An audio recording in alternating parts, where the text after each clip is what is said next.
पंडोकर धाम में रह करके आप यज्ञ का लाभ ना ले पाओ तो ये तुम्हारा दुर्भाग्य है। पंडोकर धाम में रह करके तीर्थ का लाभ ना ले पाओ तो तुम्हारा महादुर्भाग्य है। हर व्यक्ति, कीड़े पतंगे भी रोशनी में रहना चाहते हैं। जो कीड़े पतंगे होते हैं ना, वो भी लाइट जलने के बाद कहां आते हैं? लाइट के सामने के प्रकाश में आ जाए। अंधेरे से वो भी आना चाहते हैं, लेकिन प्रकाश में रहने के बाद अंधेरे में रहो तो ये महादुर्भाग्य है। तुम्हें प्रकाश में ले आएंगे कहां से? और आपके लिए प्रकाश कहां रखा है? पंडोकर सरकार प्रक्षेत्र में महाकाली, पांडेश्वर महादेव, द्वादश ज्योतिर्लिंग, रामजी महाराज, बांके बिहारी, श्री हाथीवान महाराज, पुष्पावती गंगा, इन स्थानों पर यदि आप अपना समय नहीं दे पाए, वो क्षण, वो समय जो आप निकाल के यहां आए हो, कुछ पाने के लिए आए हो, तुम होटलों पर टाइम दे देते हो, गार्डन में तुम पड़े रहते हो, तुम एक दूसरे के चेहरे देखते रहते हो। अरे भैया, इसके लिए तो मौका तुम्हें घरे भी मिल जाएगा। तुम्हारे नगर में ही बहुत गार्डन है, बहुत होटल है, तो आप लोग यहाँ आए हो तो मंदिर में तो टाइम दो। सब मंदिर में तो ऐसे घुसते हो जैसे कि आपको काट रहा हो कोई। गुस्से निकलो बाहर, निकलो निकलो निकलो बाहर, ठीक चाय पिएंगे। ऐसा लगता है कभी मुझे देख करके कि जैसे मंदिर में बैठे भगवान तुमको काट रहे हो। अरे कम से कम जिस मंदिर में आप प्रणाम करने गए तो वहां प्रणाम करके यदि जगह नहीं है तो उसी के अंतर्गत 100-200 मीटर के अंतर्गत अच्छे किसी चबूतरे पर,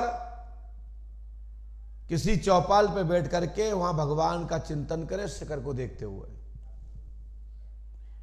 मंदिर का दर्शन करने के बाद शिखर का दर्शन जरूर करना चाहिए, चोटी का, क्योंकि जो ऊर्जा पावर्स है वो शिखर से ही आता है। हमारे पास जो ऊर्जा पावर्स है वो यहां से आता है, यहां से नहीं आता, यहां से आता है। तो ये ब्रह्मांड जो है कनेक्टिविटी में रहता है उस परम सत्ता के। ये पूरे सेल, पूरी मशीनरी यहां फिट है, जिसके पावर से हम आपका अच्छा बुरा बता पाते हैं, जिसके पावर से आप सब कुछ आनंद ले रहे हो। इसको भी टाइम, रेस्ट, इसको रेस्ट कहां देना है? मंदिर में। और शरीर को कहां रेस्ट देना है? थक जाए तो घर पे, बच्चों के बीच में, और माइंड बोर हो जाए तो मंदिर में। ये हमारे विद्वानों ने, और मुझे ऐसा समय समय पर जब ऐसा मेरे साथ जब घटता है ना, तो मुझे यहीं से राहत मिलती है। मैं इतना दुखित, कष्ट, पीड़ित, मानसिक, साइकोलॉजिकल, जब मैं दुखी होता हूं ना, तो एक क्षण के लिए मैं अपने पूज्य पाद गुरुदेव भगवान श्री आदिनाथ के बरहा चौखट पे जब सिर रखता हूं ना, वहां से लगता है कि कई किलो दूध का एक कैप्सूल मुझे मिल गया हो, वो एनर्जी पावर्स प्राप्त होता है। कई लोग मेरे साथ जाते भी हैं बरहा तक, वो कहते हैं कितना बेवकूफ आदमी आया और ने कुछ बात हुई, चलो बरहा।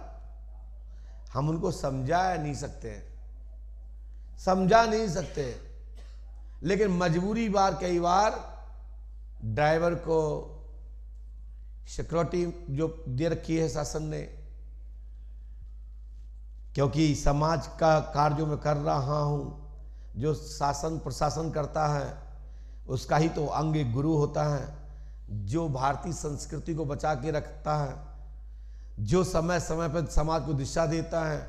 उसी में से लोग दुश्मन निकल आते हैं, शत्रु बन जाते हैं, जान लेने तक की घोषणा कर देते हैं, लोग वचनबद्ध हो जाते हैं, दाढ़ी रखा लेते हैं।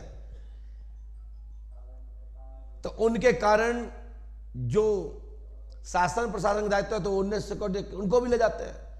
तो वो जब देखते हैं कि अरे गुरुजी, जब कोई बात होती तो पंडोकर सरकार से सीधे बरहा भागते, क्या है यहां किसी से कोई बात तो हुई नहीं, आए यहां से रखा, मठ को परिक्रमा की, वहां की रज मस्तक लगाई और बोले चलो चलो चलो हो गया। तो हम उनको समझा नहीं पाते, क्योंकि समझाया नहीं जा सकता, क्योंकि वो समझना नहीं चाहता, क्योंकि उसकी तो आंखें मिची हुई है, दिमाग सुन्न है। तो मैं आप लोगों से कहना चाहता हूं, जब आप संकट में हो, कष्ट में हो, यदि आप मुझे अपना गुरु मानते हो या अपना मार्गदर्शक मानते हो तो बरहा जरूर जाओ। जितना समय तुमने मेरे इंतजार में यहां लगा दिया, इतना समय आप बरहा से लौट के भी आ गए होते। यदि गलत कह रहे हो तो बताइए। आप घर जाने के बाद सोचे कि मैं बरहा जाना है, तो आप क्या सोचोगे कि मैं पंडुखर तब जाऊंगा तभी होके आऊंगा। यदि आप 5 बार या 7 बार यहां आ भी रहे हो, यदि 5-7 बार आप चले भी गए तो क्या बुरी बात है, आपको और पावर्स मिलेगा। तो प्रयास ये करना चाहिए कि जब मौका मिले तब हमारा मोबाइल चार्ज से जुड़ा रहे, ऐसे ही आपको मौका मिले तो भगवान के नाम से जुड़ा रहे।